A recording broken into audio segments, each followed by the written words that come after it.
don't know. Is he here?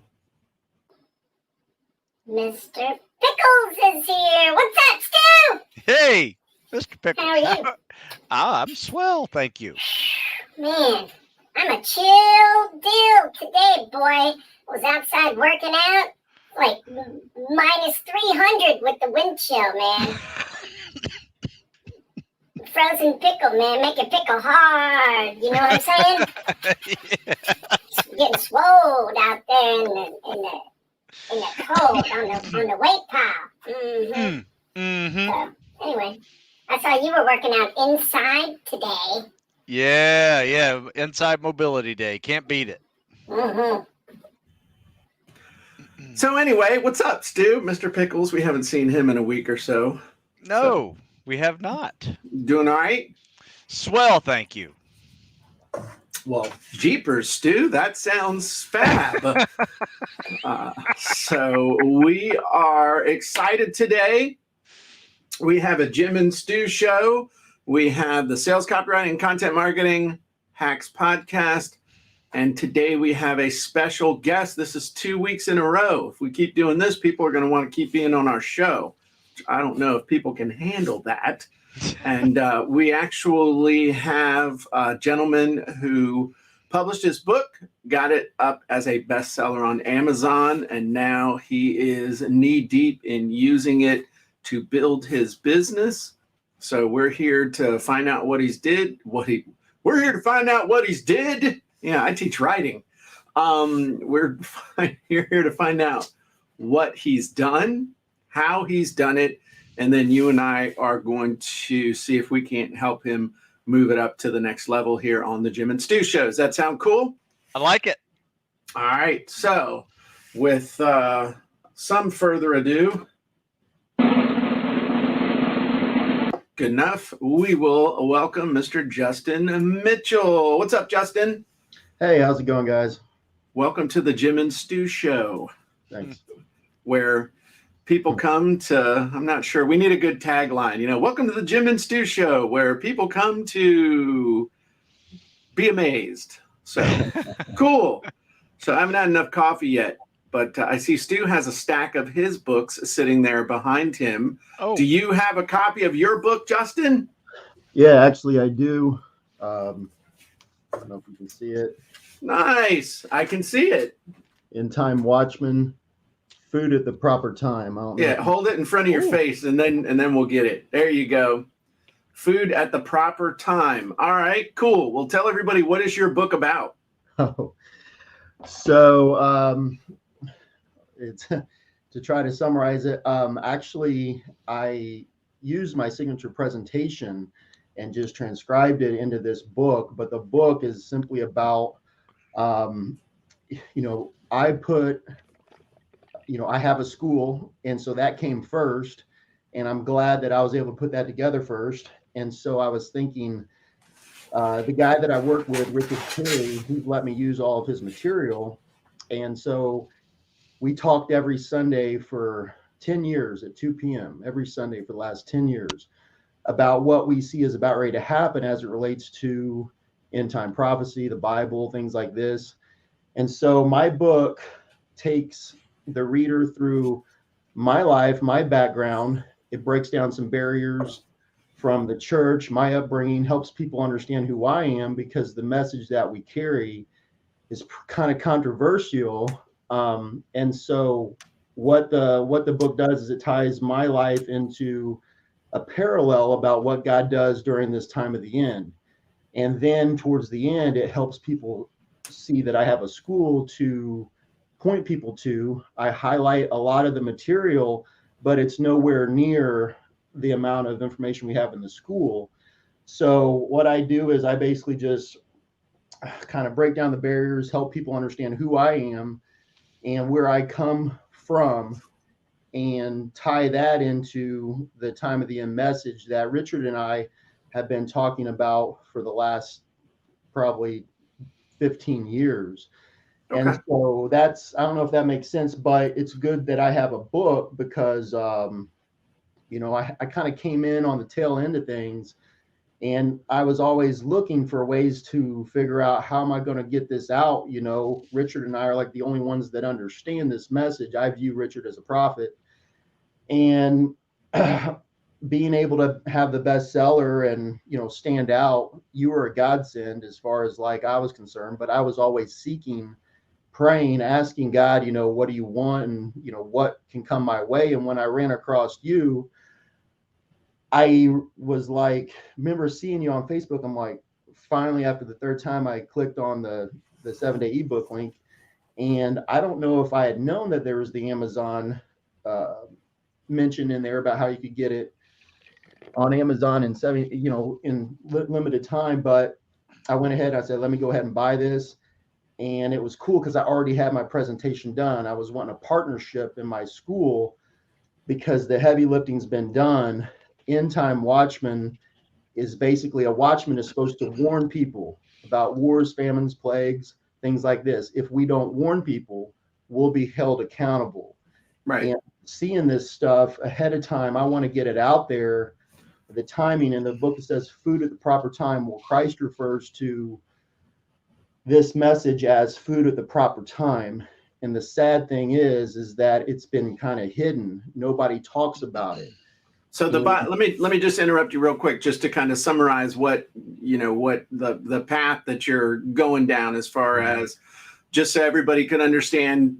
Let's separate the topic from the process, not just so everybody understands. You already had a presentation, and you have an audience. You wanted a way to get the word out about your message in order to create a front end funnel that will bring people into you call it a school, but it could be called a membership site. It could be an academy. It could be, into my bigger thing of stuff. Right. And the topic in your book is your story combined with important information that you have to share, that those two things together will lead people to your membership site / your site. Correct. So your school. So the cool thing is that no matter what the topic is, that model works, because now you took your book, you did the process, you didn't spend months and years writing the book because you already had existing material, albeit material that you spent a long time perfecting. But instead of saying, hey, let me sit down and reinvent the wheel for months and years at the keyboard, you said, let me leverage this, let me create a funnel, and then let me get it to #1 on Amazon. Let me get it to be an Amazon bestseller. So I now have the credibility for the message. Right. And now the job is to get that book in as many hands as you can to share the message that you have to share. Is that a good summary of the business, kind of the pattern that you followed? Yes, and I didn't realize it was kind of given to me. I just was seeking, and now I was like, all of a sudden I have it, but it was because I was always seeking, what is it that I'm missing? What is it? And then came along with you, and I'm like, bam, and everything just kind of fell into place overnight almost. So cool. The Jim Edwards method definitely makes all that click, and it doesn't matter what the topic is. I talk about fitness, you talk about religion, still works. Yeah. Right. And, so I find that to be real interesting. Now, how about marketing? What's the next step for you for marketing this, not only the book, but the process of finding people to teach? Well, that's the thing is, I didn't really have a good coach for this. So I've had business coaching, and I ended up spending quite a bit of money with no return on investment. So I'm limited on my funds now.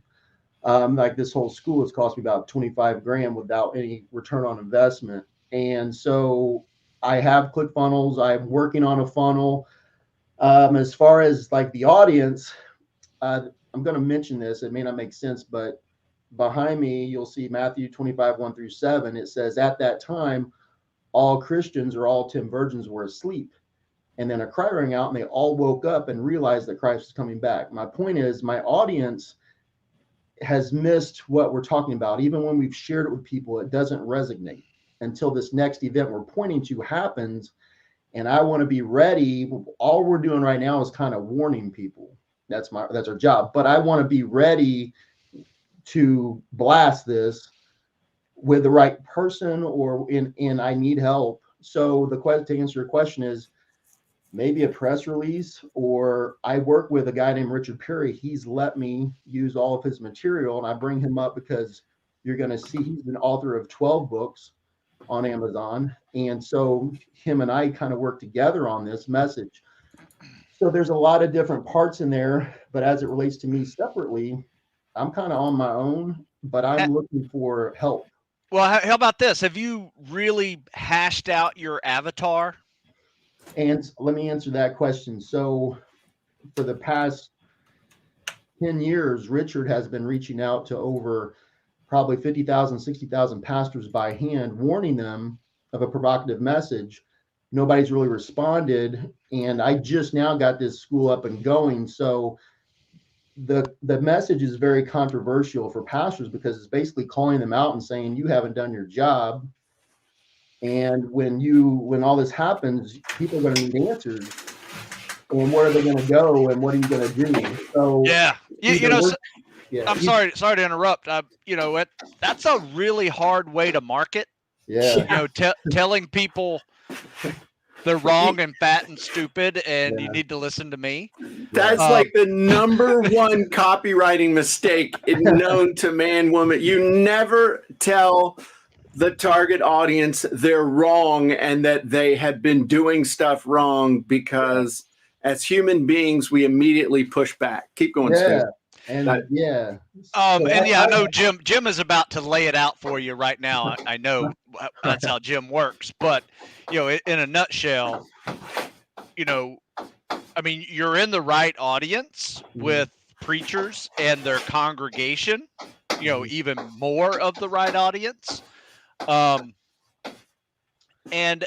maybe take a tone of maybe education or spiritual enlightenment versus the other side of the coin, where it's a little bit too much in your face and it may be off-putting for many. Right. And let me just mention, I haven't done that. I'm just letting know that was his part. My part with the school is showing what happened to me with the church, getting me this message and all the things I went through. So it breaks those barriers. And now I have the School of Education. I've got everything ready for them to plug in to everything that they missed, but I'm personally not trying to punch them in the face. Oh yeah. I'm just saying that this is how I would probably start directing your energies, and Jim's about to lay it out for you. I got it. Well, that you keep going, Stu. I'm not, No, I'm gonna give it to you in like 5 minutes, Justin. Okay. I know how you work, Jim, and your brain is already there. So you just go. It's not about you. That's the thing. Yeah. You're sharing your story, but nobody cares about your story. They care about your story as how it affects them and what the payoff is for them. So the number one thing you got to answer is, okay, what's the payoff of paying attention to you? What is the message? All right. That's number one. Now, it can't, unless you are going to just go straight to the Pentecostal holiness, drinking turpentine and handling rattlesnakes crowd up in Appalachia, so that they're going to be like, oh yeah, man, we want the next bad thing. And we want everybody to be wrong. We're all right. We're the, that whole kind of thing. And I got nothing against Pentecostals. I think they're, people that practice what they practice, God bless them. They're doing it. So my thing is, you never tell people they're wrong. You never tell people that they're screwing up. I'm not saying you are, but ultimately to sell people on an idea, to sell people on a course of action, there has to be a payoff. It can't all be, it has to be carrot and the stick. It can't be all stick. Right. So there's got to be a big payoff. You bring the message of hope and help and salvation and a different path. A change in path, a slight change in path right now is going to bring us to the promised land. The second thing is, what I'm hearing from you is that it's like it's not here yet, so we're getting everybody ready for this event that's gonna happen, and once it happens, then they're gonna need what we have in this school. Right.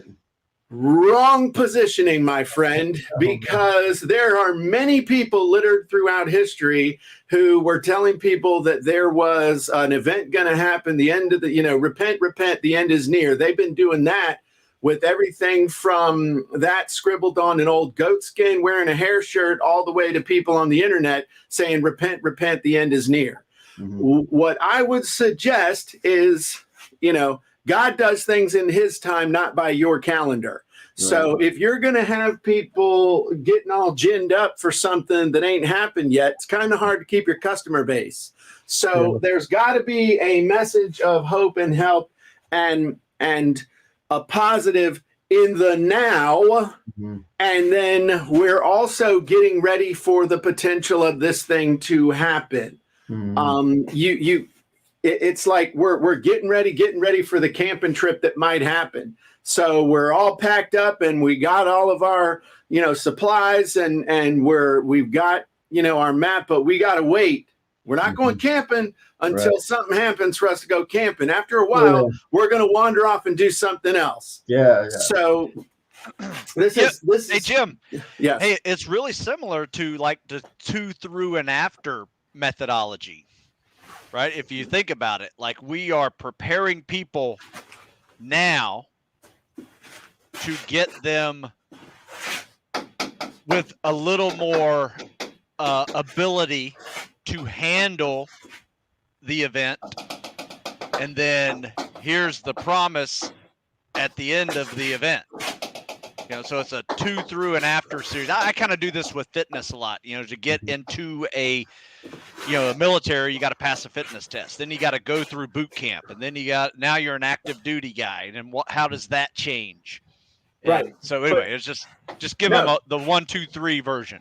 But here's the thing: the way you're describing it, Justin, everybody's stuck in the 2.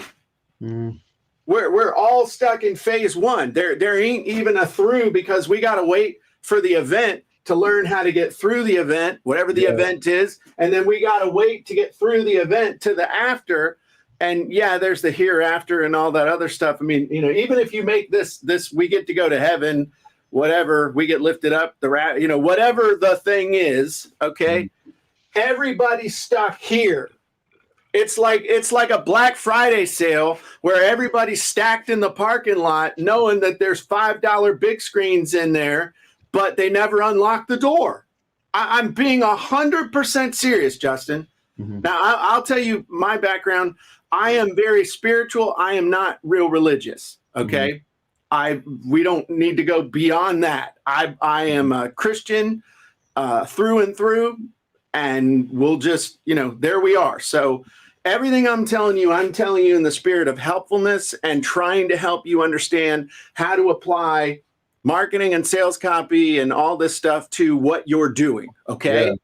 So yes, I do have a dry sense of humor, and that's just me. You should have gotten that out of the training that you went through. This is who I am, but you are stuck in the 2.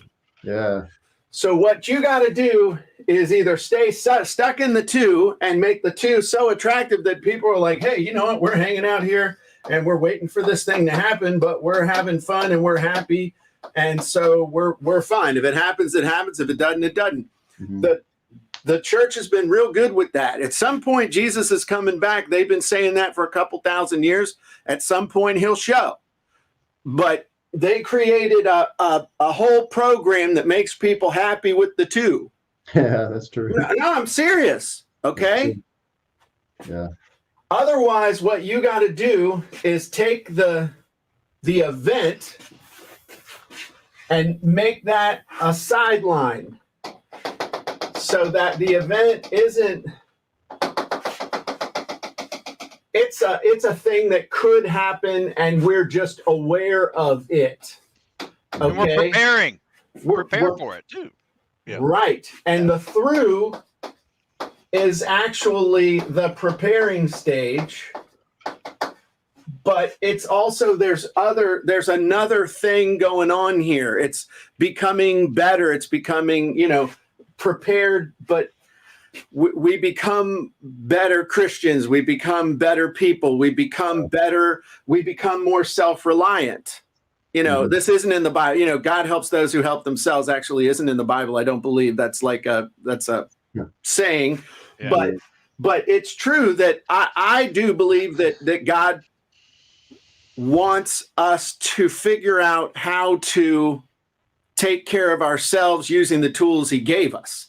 Right. And what that to, through, and after thing, I'm never going to be a Navy SEAL, but I have learned through Stu the value of a genre of fitness called tactical fitness, which I will never be on a SWAT team. I will never be, any of those things. Mm-hmm. But I know that I could drag my buddy out of a burning building. I know that I could run a couple miles pretty dang quick to chase somebody down who kidnapped my kid. I know that I can do a lot of the things that tactical fitness means, as opposed to just having gym muscles, GYM instead of JIM. So find something that you can call people to that isn't just revolving around something that may or may not happen in your lifetime. Because that's going to be real hard to fill your school for something that ain't happened yet. Yeah, this is a tough situation and the reason why I say that is because Christ warned his people to stay on guard, and they don't even recognize this. I do. I see it. I believe it. That's why I wrote the book. That's why I created the school and spent so much money. But how do you convince? You don't really convince anybody. It has to happen. But when it does, we're prepared. But that's kind of where we're at now. Like the event that I'm talking about is a world, basically the world war. Iran's going to take peace from the earth, and then there's going to be a worldwide economic collapse, pretty much overnight. So nobody's really pointing that out. But when it happens, I hate to break it to you, brother, but when that happens, people ain't going to come on the internet and sign up for your school. People aren't going to be able to find you to sign up for your school. I'm not being a smart aleck. I'm telling you, if that happens, if North Korea and Iran come together and they use a hypersonic missile to detonate 3 EMPs simultaneously over the West Coast, the central United States, and the East Coast, guess what? Game over. You are not going to be able to teach anybody anything.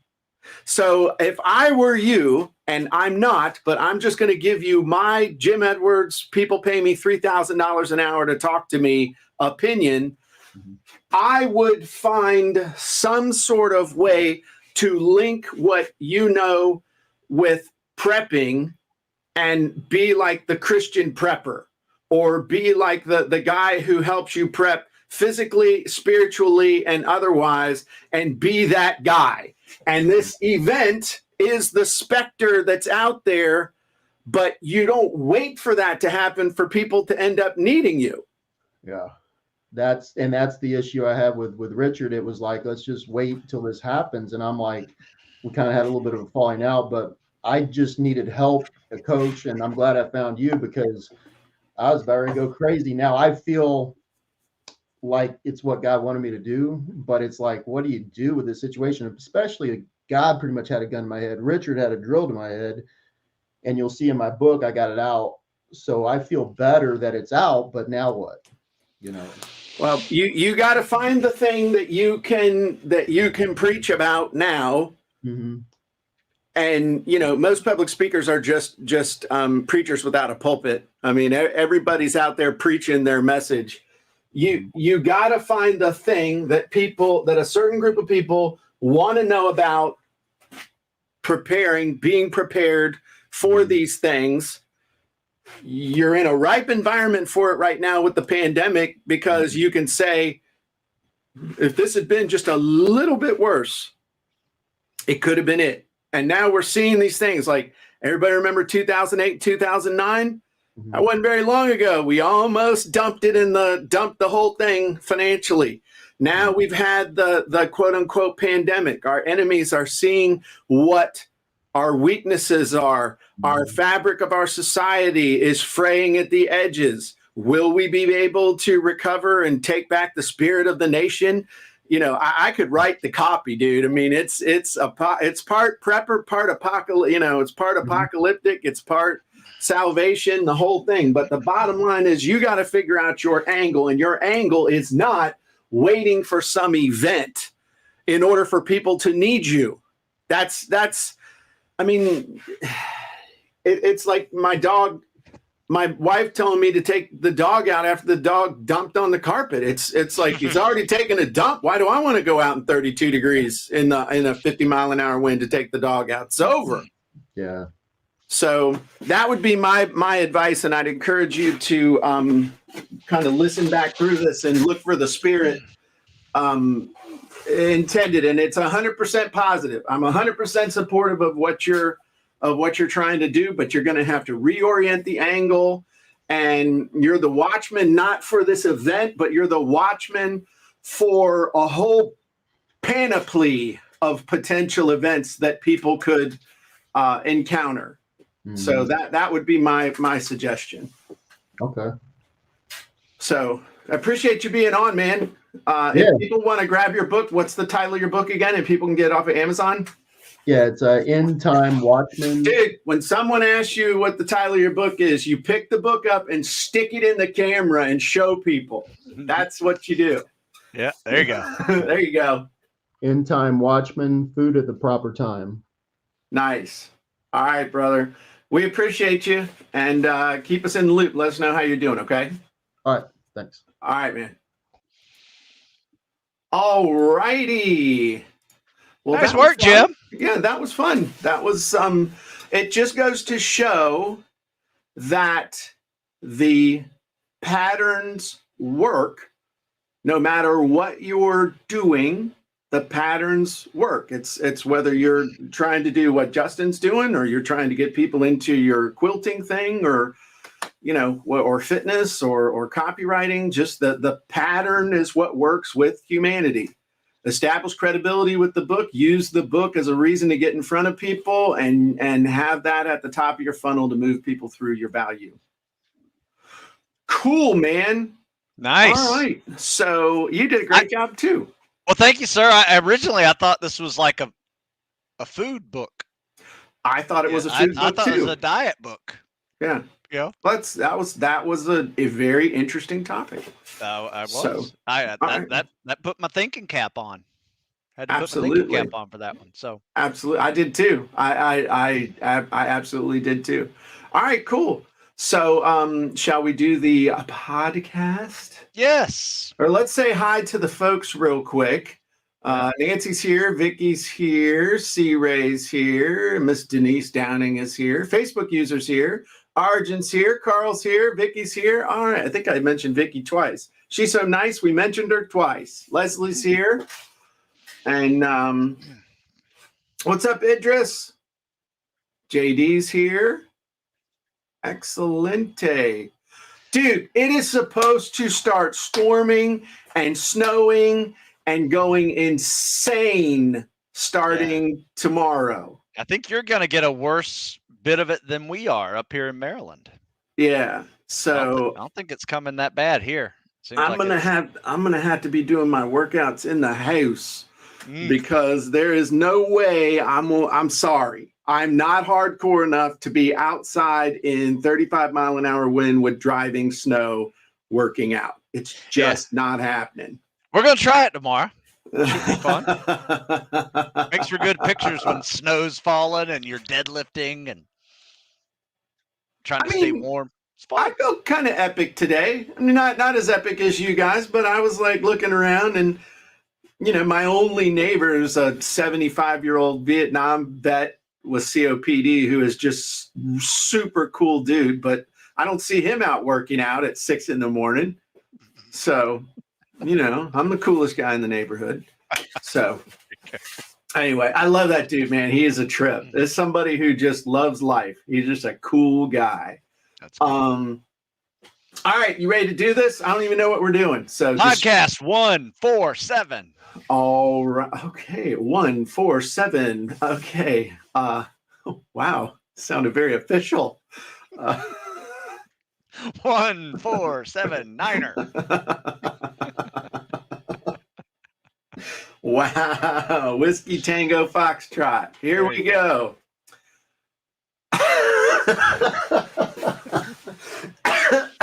Okay. Hey everybody, Jim Edwards here, and welcome back to the Sales Copywriting Content Marketing Hacks Podcast. This is episode 147, and with us we have my very good friend and our podcast producer, Mr. Stu Smith. Welcome, Stu. Hey, Jim. How are you? I am fantabulous and getting better. Thank you for asking.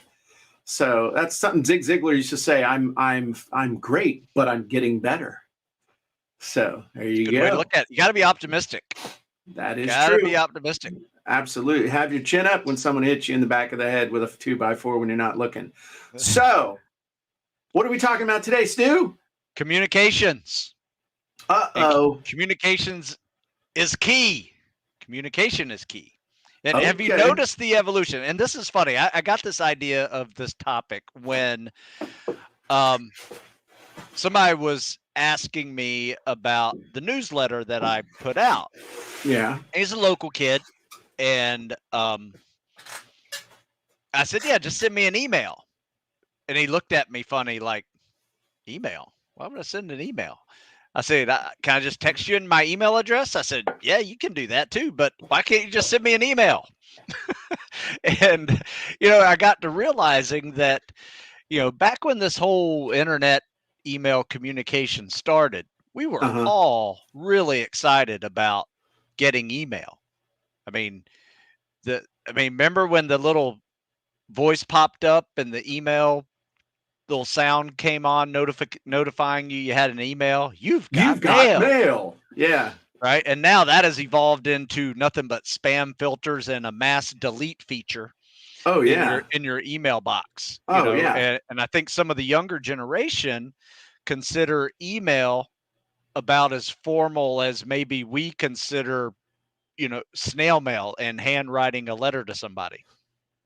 Yeah. Right. So snail mail, phone calls, emails are being replaced by text and DMs on social media platforms. So how do we navigate these changes and remain relevant with our customers and potential customers if that is the direction where communications is going? All right. Well, I'll tell you. Do you want the real answer, or do you want like the answer that people should be given? I'm going to give you the real answer. I'm going to give you like Jim Knife Hand. Look, if y'all want my information, then you are going to get it the way I say you're going to get it, or you ain't going to get it. Now, that's how you get poor, because it's like this is how we do it, but that's not the way I want to do it. Well, this is how we do it. Well, I guess I'll go do it with someone else. Is basically what's going to happen. That's why I talked about last week. I've mentioned a couple times people that I've known along the way, the journey of online selling, online marketing, direct selling, digital market, whatever you want to call this thing that we're doing online. Basically, we have a business and we use the internet as our primary means of communication and distribution.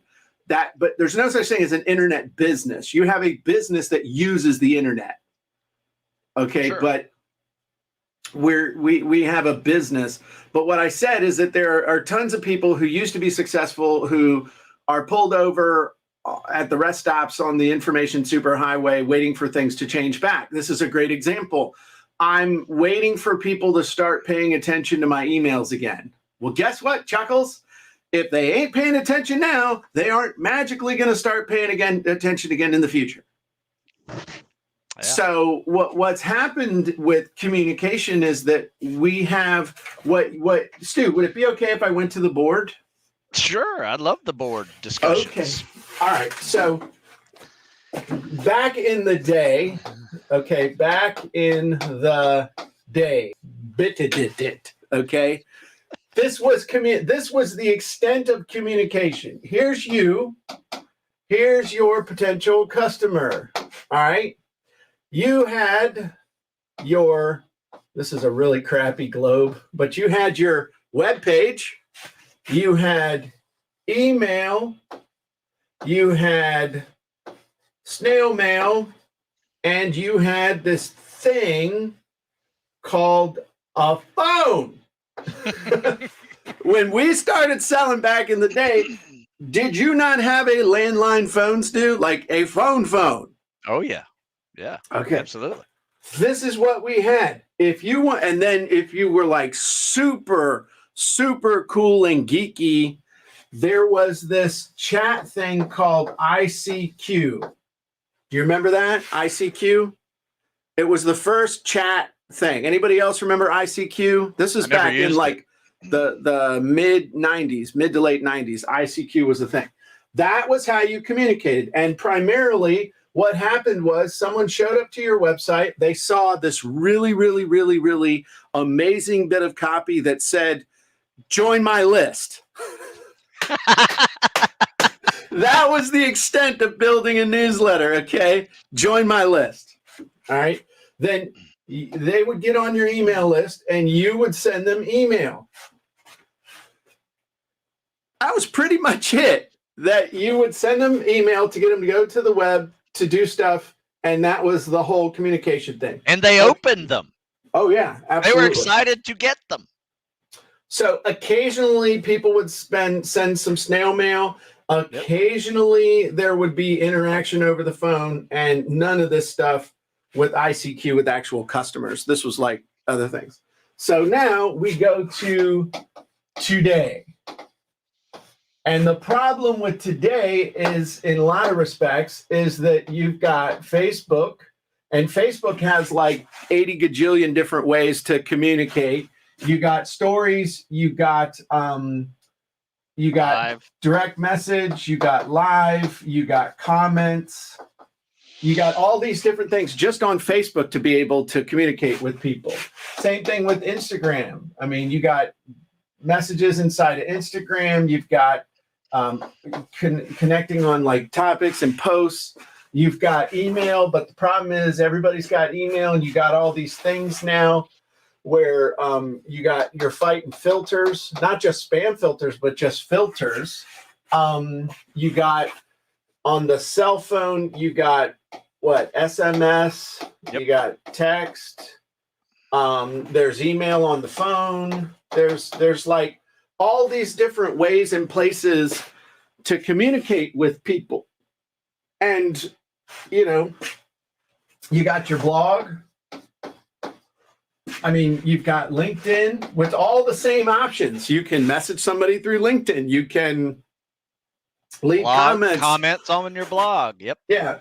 It's so what's happening is you've got all these different places that you can create communication stuff, and everybody has their favorite way of doing it. Like I like text, I like email, but then I have some friends that I communicate with through this app called Signal. I got other friends that I communicate with this other app called what is it? Oh, Telegram. And people use WhatsApp. Do you use WhatsApp? Yep, use it this morning. Okay. So the problem is that there's a bunch of different ways to communicate. The opportunity is there's a whole bunch of different ways to communicate to be able to connect with people. And they're changing all the time. So the number one question you got to ask is, where is my audience? And that's should be a why. Where's my audience? Where are they? Where are they, and how do they want to communicate? I mean, Stu does a lot more on Instagram than I do, actually communicates with people through Instagram because his kids are on Instagram. A huge portion of his audience is on Instagram, but then the old farts like me are over on Facebook. Yep. And email. And email. So what's the answer, Stu? What should we do? You need to find a good mix of all of them that is doable every single day without overwhelming your capabilities. Right. And it's not that hard. It really isn't. I get videos from DMs on Instagram. I get emails from people as well because I say, ask me a question, I'll send you an answer. Each one of those individual emails that I send has a great little signature on the bottom that quickly explains everything that I do and links to more store and other activities. So you can really make your communications hit like a one-on-one advertisement that you want that person who's asking you a question to see. Right. And I also think that it's a question of, you say a good mix, but also tools and techniques and efficiency. I remember when you came down to my house and we were working out in my garage and you were on the bike talking. I'm like, who the hell are you talking to at 6 a.m? And you said, I'm texting. I said, what do you mean you're texting? How are you? Oh, I just dictate into my phone. You could dictate into your phone? Yeah. I had no idea that you could dictate into your iPhone into text and it did text to speech and did a pretty good job. And that, just learning that one day revolutionized my life as far as just being able to be more efficient with stuff. Yeah. So it's not just applying your old man noodle to new stuff. It's learning new ways of doing things to be more efficient at communicating. But here's the other thing too. You also can't do everything. So you got to choose the stuff that's going to give you the biggest bang for your buck. I can't keep up with direct messaging on Facebook. I simply can't do it. People direct message me all the time and then get pissed when I don't respond. I'm not responding because I'm not even checking it. It literally is to that point. I just can't do it. But I can check email. I can, communicate other ways. So you also don't feel like you're going to do it all because you can't. Yeah, and be comfortable with that. And like you said, biggest buck, Right. biggest bang for the buck. And I and then find platforms that enable you to do multiple things at once. Like this show right now is on Twitter, LinkedIn, Facebook, 2 Facebook pages, and YouTube, and on a web page. And it's on my Facebook profile, it's on my Facebook page, and it's in 2 Facebook groups. So I mean, this is going around all at one time. So 1, 2, 3, 4, 5, 6, 7, 8 different, and on my website. So 8 different places at once. And that's using a business called StreamYard. Right. Just enables you to do live stuff. And there's other programs that enable you to do the same thing. Absolutely. Multiple things. So. And the other way to look at it too is give people options for consumption. So take the same thing that you might do in your newsletter, okay, and make sure that's up on your blog. If appropriate, make sure that it's on, again, you can put notifications about it on Instagram, on Facebook, on LinkedIn, on all these different things that it's kind of like, don't expect everybody to show up at the blog or don't expect everybody to get the newsletter. But if you take the same information and broadcast it to different platforms so that no matter how they like to consume the information, they can get it, then that's a smart thing to do as well. So it's not just direct communication, it's with your posting of your stuff and where you're adding value. One of the things that I'm going to start looking at now as a result of a hour-long conversation I had yesterday with Dan Kennedy is What's the one thing we used to get a lot of that we don't get a lot of anymore? Stu? I don't know. Okay. What is that, Stu? Regular mail? Yeah, mailbox. How much direct mail do you get now as opposed to what you got 20 years ago? Yeah, very little. Yeah. Maybe none. Yeah. I mean, the only I might get coupons in the mail and those little coupon things. That's about it. Yeah. right. So one of the things that I'm going to do, and that's smart, Carlin and Anthony got it. I'm just throwing this out there, okay? You think it's coming back? I think it's coming. It's going to come back for me in this way. So everybody and their brother is out there spending money trying to find new customers on Facebook, on Instagram, on LinkedIn, on Google AdWords, and everywhere else. Everybody's out there blowing dough trying to find new customers. So it is nothing. In fact, there are entire courses that are taught that basically tell you that if you can go out there and spend $1 on Facebook and get $1.10 back, that you can then scale that up so that if you spend $33,000, every time you spend 33 grand, you're going to make $3,000. And they're like, you can build a business like that. Well, that scares the ever-loving shit out of me. Okay, as someone who spends more than that every month on Facebook ads across all the different stuff that we do, I hate this. Now, let me ask you a question, Stu. Is it easier to find a new customer or get somebody who's already bought from you to buy from you again? Return customers. Return customers. So, $33,000 to make $3,000.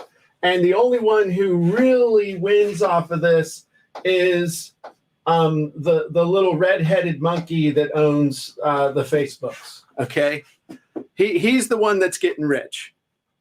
So let me ask you this: let's say you had 1,000 customers that you had their email, you had their physical mailing address. Okay, and let's say that you sent a newsletter to those people unsolicited, but they were customers who knew you were who you were. That's a $3,000 cost to you. All right. Let's say that you threw in, and it was true, just straight up content, made them feel great. So $3,000 going out to people who've already spent money with you at another time. So, and you don't even make an offer. You just send them content. Let's say next month you do that again. All right. You sort out the list. You get all the returns and you get everything, you really get the list squared away. You do it again.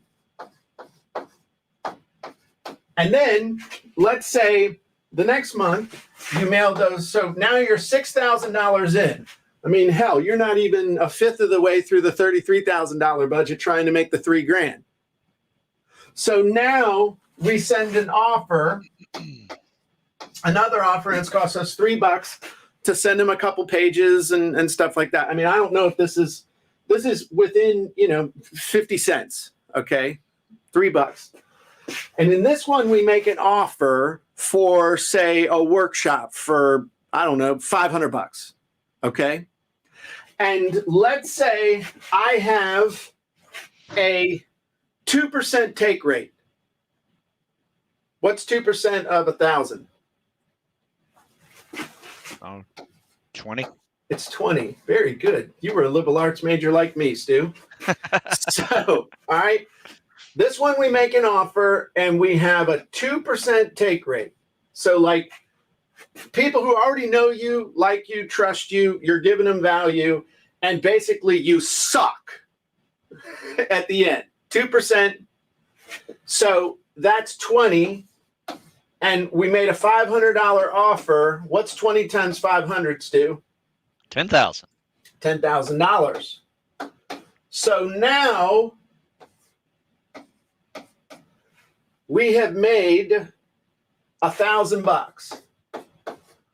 But the relationship that we have with that list is rock solid, and we can start including little offers. And hey, what happens if I'm a really, really, really, really awesome human being and I get a 3% conversion rate? Yeah, huge. Then I made $6,000, and instead of making that, I'm crushing it.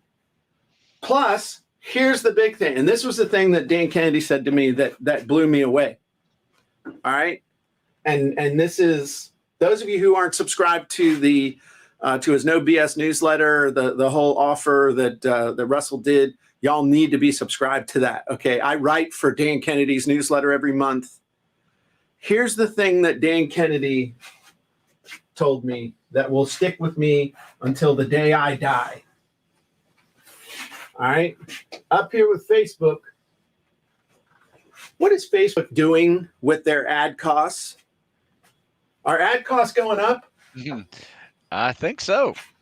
Does Facebook ban people's accounts for no reason because they don't like your ad? Does Facebook have fact checkers? Does Facebook just generally be a total pain in the ass with their changing algorithms and stuff? Yeah, but guess what? The U.S. mail don't have fact checkers. The U.S. mail is not going to shut down your account because you made a really, really cool claim in a headline in your sales copy that you can back up, but they don't even give you a chance to prove your case.